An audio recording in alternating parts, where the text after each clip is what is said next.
Awesome. Awesome. So this is all about you. This podcast is about your journey in music and how you got to where you are now. Wild. It's been a minute. It's been a minute. Yeah. Let's take it all the way back. So where were you born and raised? I was born in South Carolina, but I grew up in Waterloo, Belgium, and then I moved to the US when I came here for university to play basketball, and then I immediately tore my ACL. so so I had to figure out something else to do. So music became the thing. Well, I'd been writing music, but I became really private about it when I realized I was gay because I had to change pronouns in songs. And so, because writing music is so personal. Uh-huh. So when you start writing about something real, I was like, my friends are going to put it together. This is about a girl and I'm not ready to come out yet. Sure. So I Okay. had been privately writing music for years and years, but it wasn't until I got more comfortable with myself and came Mhm. out more that I was able to like tell people I've been writing music, which was almost like coming out again because I had to be like, Right. listen, I'm gonna play you a song. And they're like, on a speaker. I'm like, believe it or not, on guitar. Haven't told you that, but I'm gonna play you something. Wow. Okay. So that's really interesting. So let's take it back real quick. So born in North Carolina. How old were you when South you moved to Carolina. South Carolina and then you moved to Yeah. Belgium, you said? Yeah, I was like 7. My dad is an Episcopal priest, Okay. and the internet had kind of recently become a thing. So he was like job searching online, I guess, and he like came across a position for like the head reverend at a church in Belgium. He'd been applying for a bunch of different like head reverend positions. Belgium stuck, and we were like, oh, I guess my parents were like, we're gonna move over there for 3 years. Like it'll be cool for the kids, like a fun experience. We just loved it. And honestly, it was a really great place to grow up. I Mhm. went to an international school, it was super small, which is amazing because there's no predominant culture. There were like in my graduating class of 63 people, at one point in time, there were 50 different nationalities represented. So that means that like Wow. no, like there were cliques, but there's no predominantly cool culture, if that makes Sure. sense. No, Which totally. yeah, which made There's it only kind of easy. 13-ish people that are like could possibly Yeah. be the same. Yeah. Yeah. So, and I was considered like one of the more American kids in my grade, even though by the time I was in high school, I hadn't lived in the US. Like I'd lived in Belgium way longer than I'd ever lived in the US, but I was like, Mhm. Grace is so American. So when I came to the US, I was like, I'm finally gonna like fit in and like meet my people because I'd always felt like an outsider because I was queer. And Mhm. then I came to the US and I realized that actually like I still had major culture shock, and it wasn't like the end all of my problems and worries as I projected it to be. I was like, there, once I get to the US, like none of my stress will exist anymore. Like it'll just Sure. be easy. I was like, oh no, I still have to like work through things. Right, right. How old were you when you moved back to the States? I was 18, so I came back over Oh. for university. Yeah, Oh, okay. Okay. So you yeah, spent like your whole like yeah, adolescence up through high school in Belgium. yeah. I'm a dual citizen. Wow. That's Yeah. interesting. Well, so when you were there, were you at like a Christian school or It was a Catholic school founded by nuns, but it was okay. also an international school, and Belgium is the like center of the EU. Hmm. So it's like where the EU is based. So they were always very accommodating to other faiths and religions. But it was founded by Catholic nuns, and there was mass Hmm. once a week. And there was, once we got into high school, like Young Life people came over, and that's when I was introduced to like American evangelicalism, which is terrifying. And and so it was like a predominantly Christian school, but probably different than what Americans would think of with like a Christian school here. Got it.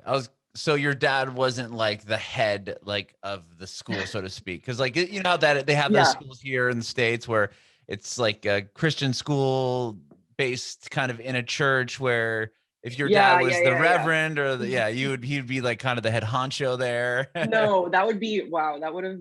If there's an alternate timeline where maybe that happened, and that would be awful. But everyone knew him. Like he was known to because he was the reverend of one of like 3 or 4 major churches in the area. So Mhm. people like knew who my dad was, and he would like do services and prayers at assemblies now and again. But he was not the head of the school. God. Thank goodness. I was That gonna was not say his that was role. probably pretty helpful if he wasn't, because I don't know like how that would have been. Yeah, Like my I mom was a wouldn't. teacher though, so there was that Oh, component. Yeah, it made it really hard to skip class I was because gonna she'd like say, see me in the hallway yeah, and I'd it's be like, probably made it damn it. hard to act out, and yeah, you're kind of. Yeah, she's right down the hall. So like people would be like it would be something like, I'm feeling kind of sick today. Can I go to the nurse? And my mom would be like, she's fine. Be like, someone told me that Gracie was in the nurse's office. She's not sick. She didn't study. I know that she was up late last night. That's why. Oh my. Well, speaking of all this, how did you get into music, and how old are you when you got into music? So I remember writing songs in my head, like hearing a radio from when I was like 5. I remember started like hearing songs. And then when I was probably like 12 or something, I went up to our attic and I got my dad's guitar. We had a piano in the house and we had a guitar that my dad had somewhere, but no one really played. Mm-hmm. And I, just started thinking I can probably take what's in my head and transcribe it on an instrument if I just tried hard enough. And so I started doing that. And eventually I was persistent enough in doing this and probably awful enough around the house that my mom was like, let's kind of get her lessons. And so my lessons were actually for the bass guitar because I'd wanted to join like my friend's screamo band. I really wanted to be in this band and they needed Okay. a bass player. And so I was like, I'll learn the bass.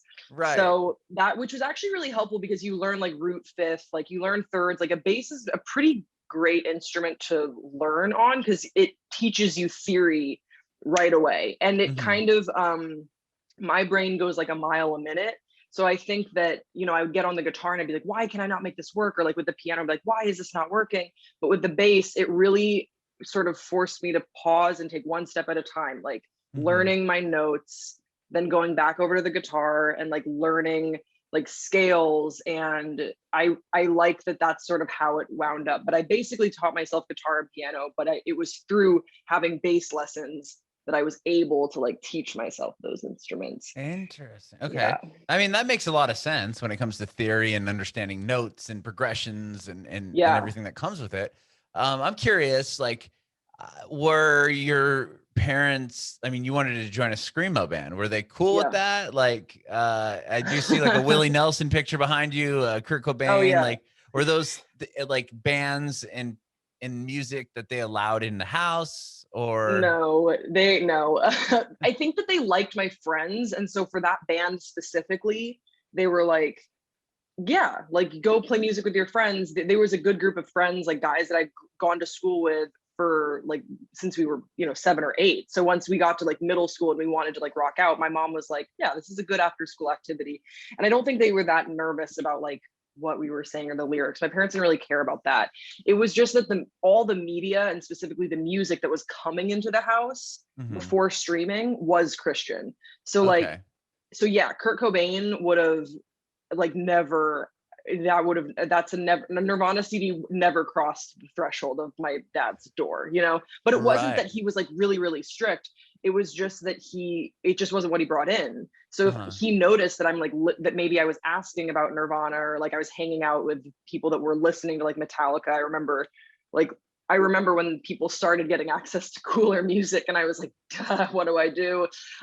Then he'd be like, oh, well, what about like Reliant K? Like, what about Switchfoot? It was always an alternative. It wasn't like Got punishment. It it. was like, why don't you listen to this instead? And so I would just start sneaking CDs. Like I would get my friends to burn me CDs and stuff like that, or like make me secret like playlists or whatever that my parents didn't know about. But the Uh-huh. music that was brought into my home that my parents would like pay for if it wasn't from like my allowance or something was all Christian.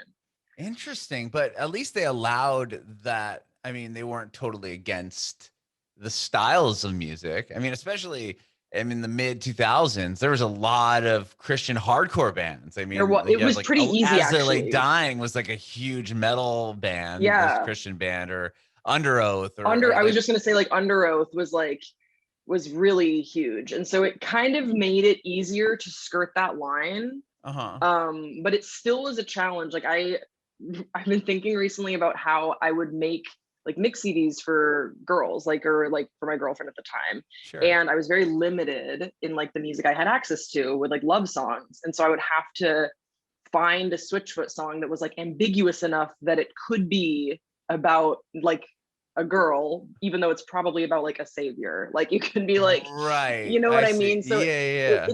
it was all about finding that balance, but it definitely wasn't. My parents were not like absolutists. It Uh-huh. was just not encouraged. And Sure, I but would that, have to be discreet. Yeah. but I mean, and that's nice that they weren't as like firm about it. They weren't like, Hmm. no, it has to be this hit Christian band that I already am well aware of and well rounded with. It wasn't Yeah. like, here's an who's this under like you put an Under Oath record in, and it's definitely not. If you didn't know they were a Christian band, you wouldn't assume that they're a Yeah. Christian Yeah, it's band. You know true. what I mean?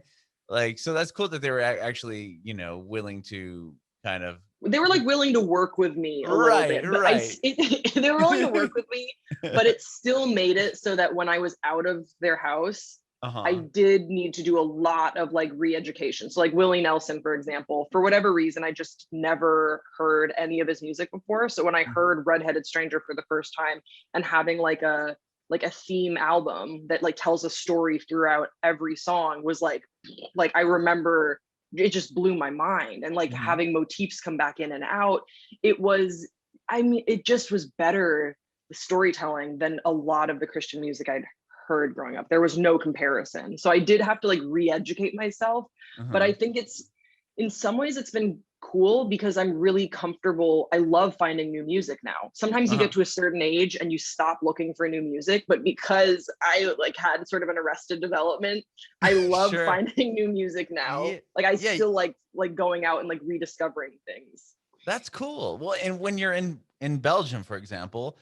did you have access to like artists like Willie Nelson or Kurt Cobain? Like, was Nirvana? I'm sure it was like a thing. Like, I mean, was there a record store close to your house that was selling Metallica CDs, and or was that more like, was it harder to find these artists, and like even for your friends that didn't have Mm. the hoop to jump through, like was it a difficult thing to Yeah, find? my two main methods of getting music back then were through friends, just like Hmm. trusting friends. They'd like burn me mixed CDs. Or my dad also served in the military, so he had access to the American military base, and we would go there Oh. every like few months to get like American groceries or food or something like that, like if we wanted snacks. Hmm. And they have like a big, it's like a department store. There was like a big department store and there's a CD section, and I would go back there and like flip through like the genres that I just wasn't seeing. And that was always really cool. And movies as well. Like I'm a huge horror movie fan. And Okay. horror movies were not around at all. Like, and so that's Okay. something, I remember seeing Hellraiser, like a Hellraiser DVD cover, and being like, I don't know what this movie's about, but I need to see it. I like need to find a way But to see what this are movie. all these pins in this dude's head? Yeah, What is yeah, I going on need here? this now. Oh, that's amazing. So, well, once you finished high school, were you writing songs, or when did you Yeah. kind of come out and say, okay, I'm ready to play these for people, or or was it kind of a bedroom thing that you were doing on the side of just kind of jamming with your friends as far as It like was the definitely like metal? a bedroom thing. And then it's almost like it's been this slow sort of progression where a Mhm. few people sort of knew. And then I think about 5 years ago, 5 or 6 years ago was when I really like started telling people like I really want to like share my songs. Like I've been writing songs forever and I'm comfortable enough with myself that I'm not shy about what I'm saying, and I want to take this seriously. And it's been like this slow ramp up since then. And then I think in quarantine was really when, I wasn't going into the studio or anything. It was just like me and this USB mic, and Oh, a Blue literally Yeti. it's a Is that? literally that all of Preacher's Kid is recorded on this Blue Yeti, for better or Oh for man, worse, I want to mostly talk for about worse. that here in a minute, but that's Yeah, oh, amazing. it's brutal. But but I was really like, so yeah, it was like in February where I was just stuck at home, and I was like, I'm really ready to like go for it now. Like I think that there were certain subjects, specifically religious trauma, that I'd like never spoken about before because I have a good relationship with my dad, and I ended up being accepted by my family. And so then you sort of rationalize like, oh, well, then nothing bad happened. It's fine. But the truth is that like you're a queer person and you were raised in a religious environment, the chances are that at some point in time you got hit. And like I did, and I didn't acknowledge it. I kind of was like, oh, I'm fine. I'd make jokes about it. It's no big deal. And once we were stuck at home with our thoughts, it was wild. Like I had repressed memories come to the front, and I just started writing and writing. And that's when, and I started seeing on TikTok, I was like following certain hashtags, and I was seeing other people talk about similar things. And I was like, damn, I feel like there's something here. I feel like we can connect on this. That's all you can hope for as an artist, is to connect with people through your artistic expression. And so I recorded Preacher's Kid in like a few months. And, you know, I told my wife, I was like, I think I accidentally wrote a Christian record. And she was like, yeah, you should go for it. And I did. And it's sort of been like this kind of crazy wave since then. But this is, I think Preacher's Kid is the first time that artistically I have allowed myself to be 100% vulnerable in my songwriting. Even though I've been really putting out music for like 5 years, I think I'd always had this little voice censoring me a little bit. You know, sometimes more, sometimes like don't even say the right pronoun. But then this was the first time that I was like, I don't even have space to censor this anymore. Like, I don't even, there's certain like songs on Preacher's Kid that like my guitar isn't even in time. And I was like, fuck it, I just need to finish this and like get this out. Like I have to go. Right. And I mean, obviously it paid off. I mean, that you always hear, I mean, I've heard this story before where, you know, you hold on to this thing and it's just so vulnerable and you're like, it's scary, and you get it out there, and the thing goes #1 on the Christian chart. I mean, on like iTunes, like that's something to be said, you know. It wasn't just I got it out there, okay, and then it did nothing. It was like I got it out there and people are responding and they're really appreciating what I'm doing. How validating was that? It was surreal. I mean, it still is, because I think that part of the gaslighting is that you hear from people from like in Christian circles that if you come out, that if you talk about this, that no one's going to relate to you, that you're not going to find community, that you'll be lonely, that you'll be unfulfilled. And going #1 was sort of like this proof that you're wrong.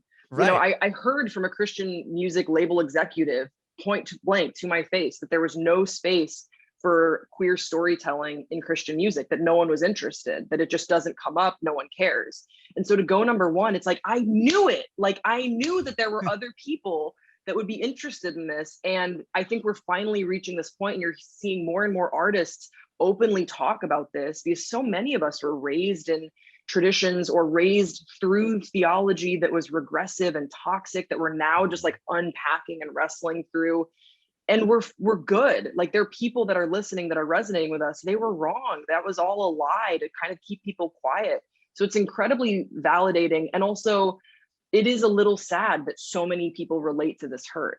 You know, it's, I think it speaks to like a large pain that's coming from Christian environments. That's kind of where I was going to go with that, was that you obviously weren't the only one going through that. And especially growing up in a religious household, not only that, but trying to come out to your family, who not only are you in a Christian household, but your dad's the, he's the guy. He's the guy. He's the so that makes guy. it even like, I'm sure 10 times harder to kind of come out and make this a known thing.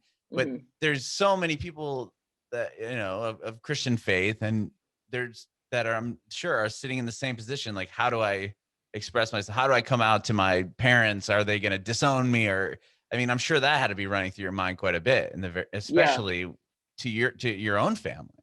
Yeah, for sure. I think it's strange because my parents have ultimately been so accepting, and they're really excited about Preacher's Kid. Like my dad thinks it's super cool, but they were one of the last people I came out to. Like I'd been out to a number of friends for years, and I think it's because I started projecting messages that I was hearing from other Christian circles, like, oh, I'm sure that's what my parents must believe too. You know, because they were not saying like, we love gay people, like rainbow flags, that was ambiguous to me. It like put a little question mark, and I started filling in the gaps from where I was seeing what I was seeing from other Christian leaders, being like, oh, maybe this is going to go badly, even though it ended up being great. I mean, it's still a hard thing to do, but they were immediately accepting. My dad was actually one of the easiest people to come out to. Like he was just really happy that I'd found someone, because I'd been, in their view, I'd been like alone for so long, even though I'd been like dating for a while. They just like, didn't Right. know about it. Sure. Well, I mean, I don't even know if you feel comfortable answering this question, but was Mhm. there like a moment like that you're like, I have to tell them, or were you kind of Yeah, feeling them out and like, okay, like how do I even approach this? I can't yeah. even imagine having that conversation. It was totally a feeling out for me, and kind of uh testing the waters, like in like the year prior to coming out to them. I remember just trying to bring up gay rights issues at dinner, just to like see, like Yeah, kind of catch the see where they're vibe. at. Yeah, Yeah, right. and they were always fine, but they're sort of like just kind of ambivalent, is that the right word? Like just sort of I don't know, it never really seemed to stick, and I didn't want to like hammer home the point, because then I was like, well, then they're going to be like, are you gay? Why do you care about this so much? Mhm. And I think that that is sort of something that I've wrestled with them, because I think, they didn't know they had a gay kid. And so they didn't know to be specific in their allyship, which I think is important for parents. Like, I think you need to let your kids know, even if you don't know who your kids are yet, hey, Mhm. whatever the case is with you, I love you no matter what. And I want to be really specific. Like, if you are a member of the LGBTQ plus community, I'm telling you right now, as your parent or caregiver, that hell yeah, you just let me know and we'll work it Yeah. through. But I never heard that specifically. So it was like a year of like feeling it out. Oh, I'm sure. Because this really wasn't a conversation if you think back to 10, 15 years from now. I Yeah, never my parents never told me like, hey, if this is if this is, who you are, then let us know and we don't really care. I mean, exactly. they don't care. They wouldn't care. But I Mhm. have two kids of my own, and I'm like, I have to like pound into their head already at an early age, like, I do not care. Just so Yeah, don't feel like you have to sit and like walk on eggshells on this situation. Like, yeah. I I'll love feel you like either way. It doesn't really matter. I have friends that have kids now who are a little bit older.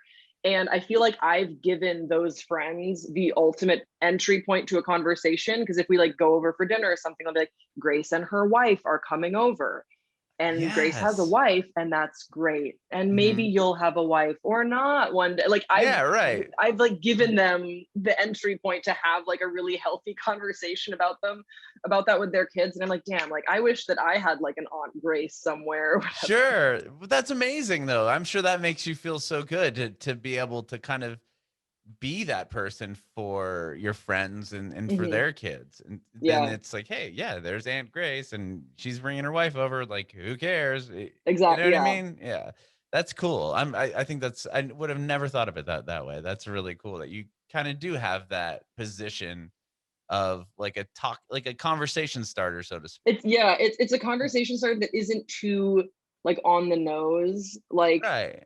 imagine if like, because parents can be kind of weird about it. They'll be like, what do you think of the new song by Lil Nas X? Like, what do you think of Call Me by Your Name? And it's not organic. And it's like, okay, you're Right. asking that because you want to know Right, right, or exactly. something. It's like so like direct Yeah, instead of just like it's super specific. It's like, so yeah. thoughts on Lady Gaga? I think Lady Gaga is amazing, and I think her fan base are valid and worthy of love. Like, Right, it's right. weird. That is well. So talk to me about moving. So you moved back to the States to go to university. Were you Yeah, writing songs like when does quarantine hit for you? Like quite a bit yeah. later, or like were you putting out Yeah, music? so quarantine obviously hit in 2020, but I'd been releasing music pretty like consistently since 2018. And then yeah, so then I released Preacher's Kid, and yeah, and now we're here. Does that sort of Sure, answer that sure. question? Like, Yeah, it's well, all I kind of a guess blur. yeah. So prior to Preacher's Kid, because like I'm just like on your Spotify, were you just releasing singles? I mean, in 2017, you released a record, right? Yeah, Of the things that matter. And at that point, were I you think. out to everybody and it was kind of Yeah, just like here, I'm a songwriter now, and here's my first record. And did you tour that record? Like, where were you musically at that point? Well, I was still working. My main source of income was internet hosting for like a pop culture television or pop culture internet show type thing. Oh, So that's like, really? yeah, that's like the main thing that I did. And I was releasing music as a like also this. So I wasn't touring it at all. I wasn't. I still think that for especially for Of the Things That Matter, I still think that I was shy about it. I was still just like, you can listen, but like you don't have to, like don't listen. And I think that as you get more confident in songwriting and in your artistry, then it gets to a point of like, I'd really like for you to listen to this. I have something to say. And so I think that like 2017, that release was really like a testing the waters. That was Mhm. probably the big sort of watershed moment of letting everyone know, not just like my close friends, that like I'm going to be putting out music and this is something you're going to be seeing me do forever, like this. Because before then it'd be like little covers here and there. Mhm. I'd put stuff on Bandcamp now and again, but I think once you start releasing on streaming, it is a different thing. It's out there now. Right. It's almost like this is kind of your new, not identity. I don't, but It like is. yeah, it's this is my path, and this is what I'm going to really pursue. And were you doing like the internet show that you had? Mhm. Like, were you still doing that up until you put out the next record that you did? Yeah, I actually, so I did 2018 was 6 Feet Under All the Same. Yeah. And I was recording that record when the show got canceled. So I'd like come Oh. back from my honeymoon, went right into the studio off of an Indiegogo campaign to get back in the studio. And while I was recording it, I was like, ah, this is so sick. Like, this is, my first time extended period of time in a studio, which is so cool. Like 10 days of really like devoting time and getting proper recordings, not on a Mhm. USB mic or something like that. Sure. And then my producer calls, and I thought it was just going to be him saying congratulations or something like that. And Uh-huh. he's like, I have bad news. Like, we all like lost our jobs. And I was like, oh, well, I got to take this really seriously now. Like, now I Mhm. got to get really, I got to get into a different gear and a different mindset. And so I Mhm. think from that point on to like where we are today, it's been like this slow progression of like, I like this is make or break, like this is Mhm. it. This is what I want to do. Do you feel like that was kind of a blessing in disguise? 1,000%. And Yeah. I initially I was so freaked out because that was my safety net. It Right. was You a had a really backup like plan. totally, yeah, you have a backup plan. I was like, it was a pretty chill job. It's like, I go in, like talk about these stories. It was never, I loved a lot of the people I worked with. It was never something I was very passionate about, talking about pop culture, news, and entertainment. It's just not, I kind of just wound up after moving to LA, like through random connections, just kind of doing that thing. And I was freaking out. And then my friend that I talked to that same day was like, I know this is going to be weird to hear, but this is the best thing that's ever happened to you. And I was like, what? And she was like, I'm telling you, you never would have left that job if this hadn't happened because you're too loyal to your friends there. And then you never would have really taken the plunge into what you want to do. You Mhm. would have always been halfway in. I've And I was that like, damn it. well, I can relate directly to that because I was working a job for a radio station that I grew up on. I loved it to death, and when COVID hit, it was like, ouch, that sucks. I just lost a job, and I lost, I didn't lose friends, but I was like, I'm not seeing these people on a daily Yeah. basis, and then it was like, well, now I have this podcast that I want to just do all the time now. And then now I've just been, and I love Yeah. it. And it was, well, now it's like, I would have never had that push. Similar situation where I would have never had that push if I didn't get laid off. You know what I mean? You really find out sort of what matters to you and where you want to go when your back is up against the wall and you're forced to move.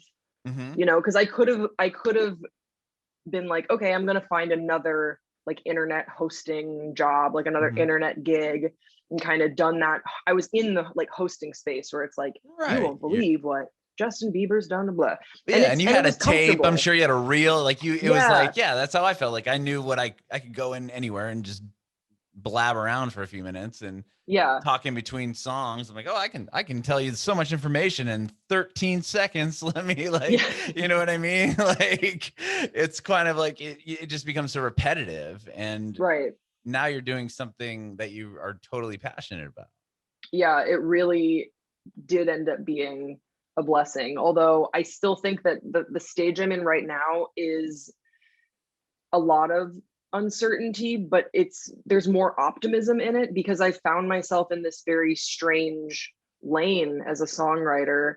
Mhm. And I don't know, I like really don't know where this goes, but I feel more motivated, focused, and optimistic to find out than ever before in my career, where I'm like, fuck, I'm writing explicit Christian music. Like, So I don't know what good. this is. I don't know what Pandora's box I've opened here, but this is where my passion is. Like, this is where my heart is right now. And I have to see this through. Mhm. I love that. I think like I said, like now it's what, but even having the validating experience of like you put the record out and it didn't like if it flopped, then you might have been like, oh my gosh, what am I doing? Like that. And it's like you put all your heart and soul and everything into this record. I want to talk to you about recording it on this USB mic. I have that same mic at home. It's funny that Yeah, I everyone don't does. It's I like don't your have the first pop mic. filter, but but you know, and then you put it out and it absolutely crushes it on the charts. But so you put out you lose this gig. Mhm. Did you already have 6 feet under all the same out already or no? No, it hadn't come out yet. Okay. We were like the final like 3 or 4 days of recording.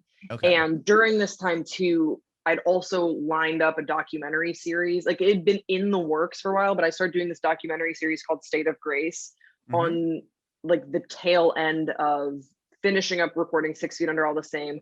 Then I went into production on this doc series, which was a really different style of hosting that I love. I love working in unscripted.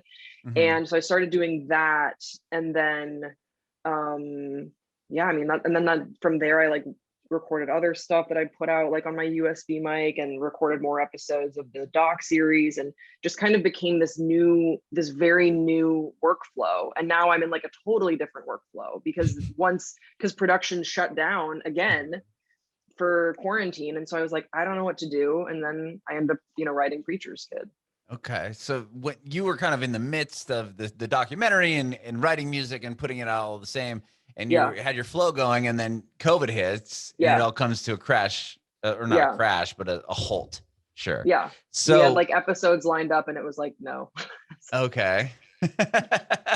So now it's okay. You go inside and hang out. When do you start writing Preacher's Kid? And were you just doing demos and using your Yeti mic to kind of record and kind of get stuff down? And when did it become, this is really good, I'm just going to put it out?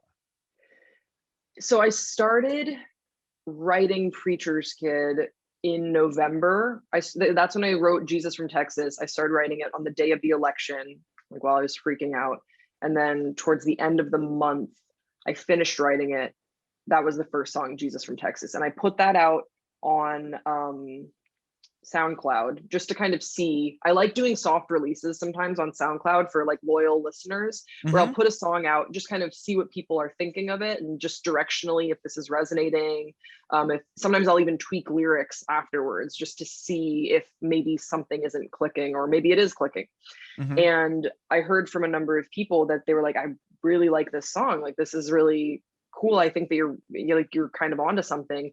And so then from November until January, like I ended recording mid-January, and I knew, I was like, I'm gonna put this out. I think there are gonna be a bunch of demos, but like whatever I'm writing right now, I was just really like in the mode. Like every day I was just writing, every day I was recording, and I knew I was gonna put it out, and I knew it was gonna sound like and because of just like the recording, but I was just really passionate to sort of capture this raw energy of like being at home and like using whatever I had to create this. Like, I taught myself harmonica in quarantine, so you hear harmonica a little bit on the record, and just really trying to capture this headspace I was in. So then I started announcing it on TikTok and like teasing it on TikTok in January. And it was through that TikTok campaign, and I think the algorithm that has really been so kind to me, because it's such a wild west. You have no idea what is going to work on there, but it ended Right. up really working in my favor. And I really think that's how we got #1, was because people were like, I don't even know if I'm going to like the CP, or I don't even know if I like Christian music, or I'm not a person of faith anymore, but I support diversity in this genre. And we Mhm. have not seen inclusion in this genre. They've been able to act beyond reproach forever, and that's insane. And especially in Mhm. the age that we're in right now, we should be challenging those boundaries. Mhm. But and to be the one that actually achieved it. I mean, that must have been such a big moment for you. Yeah, I thought it would be, my goal was to crack top 40. I was like, that'd be very cool to crack top 40 in CCM. And Mhm. then that night, it was Thursday night, because the record comes out on Friday, but you start Right. seeing the pre-save numbers go up. That Uh-huh. night, every time like we'd be refreshing our phones, my wife and I was like, oh my gosh, we're like top 20. Like, and then we were top 5 that night. And then in the week, we sat at #1 for like 4 days over Oh Lauren my. Daigle, who had like that huge, massive record. And so I Yeah. was like, what? And our labels, I mean, you said that you tried to pitch other records to labels and they were like, this will never work. And at Mhm. this point, our record label is going, hey, you have this big record. Like, what's going on? Were you getting any of those notes? Yeah, definitely more, my email's different, way different than it had been prior to releasing Preacher's Kid. And I'm very fortunate in that regard. And a lot of I think just a lot of people in the industry who maybe were even interested in moving in this direction, but I think seeing the waters tested and like, listen, we did this from here.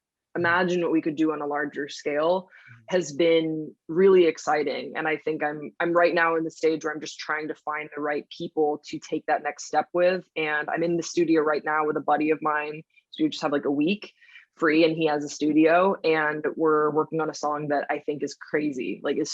It's amazing after working with Old Faithful, That what like thing's gonna what get gold actually, plated one day and just be hanging on your your I really mantle. do. I used to joke that I wanted to like set it on fire or like destroy it, because it would be the bane of my existence.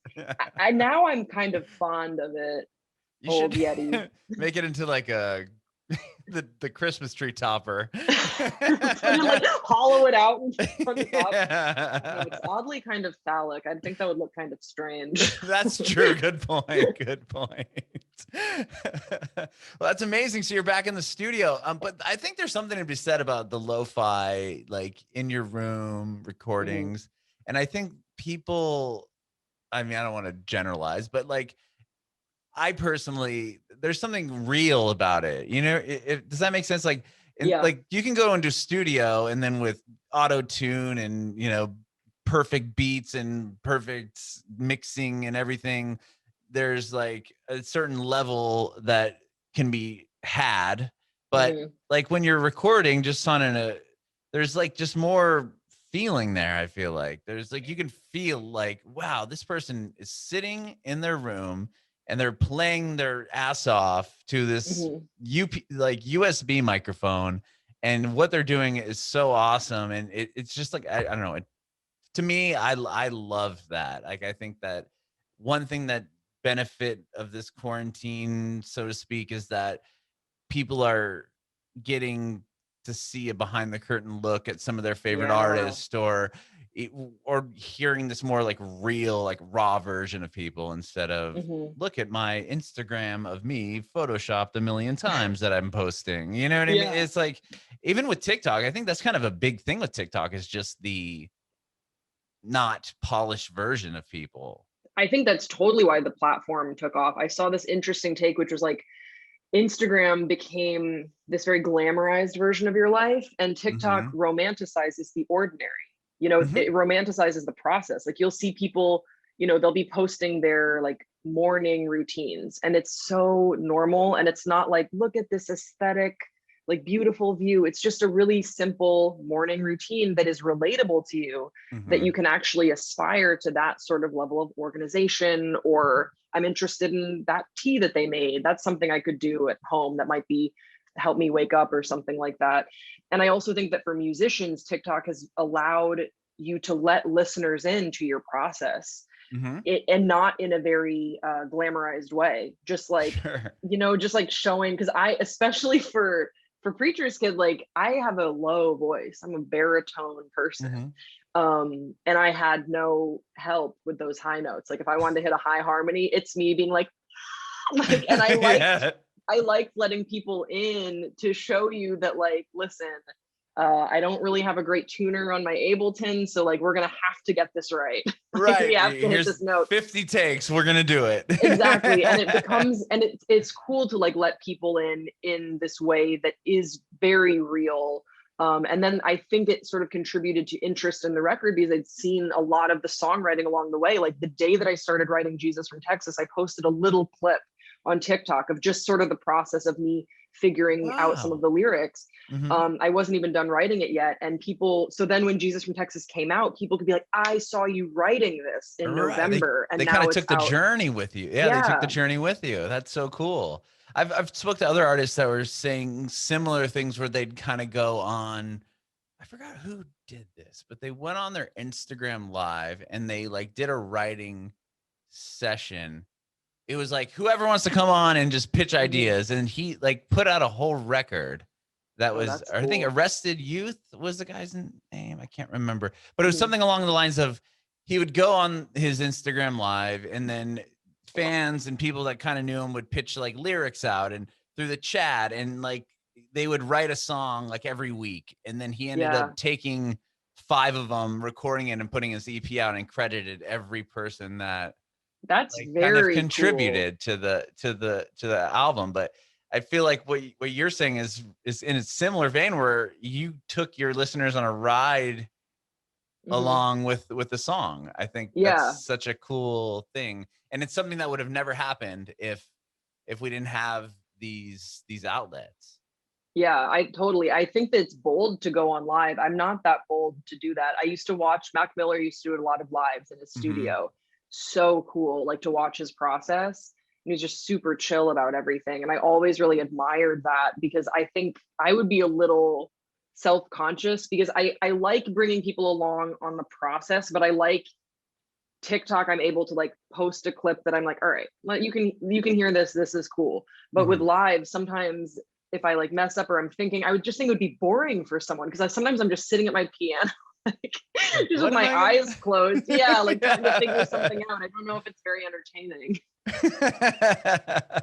But again, it is, I'm sure, to your fans and people, because like you said with Mac Miller, you sat and watched Yeah, what he that's the was thing. doing. You know what I mean? But he was always been so entertaining to watch though. Like he was he was a lot more dynamic, I think. Sure. Could crack jokes on the fly. It's a lot different than if I was just like silent at my piano.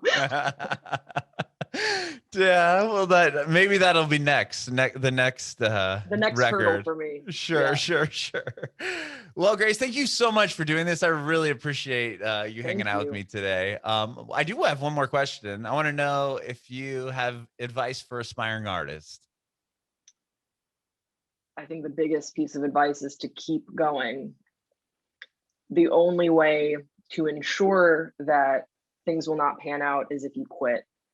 And even on the days where it's really hard, just to do your best to dig in and keep going and keep creating and finding things that motivate you and inspire you and hopefully people that encourage you along the way. Bringing it backward.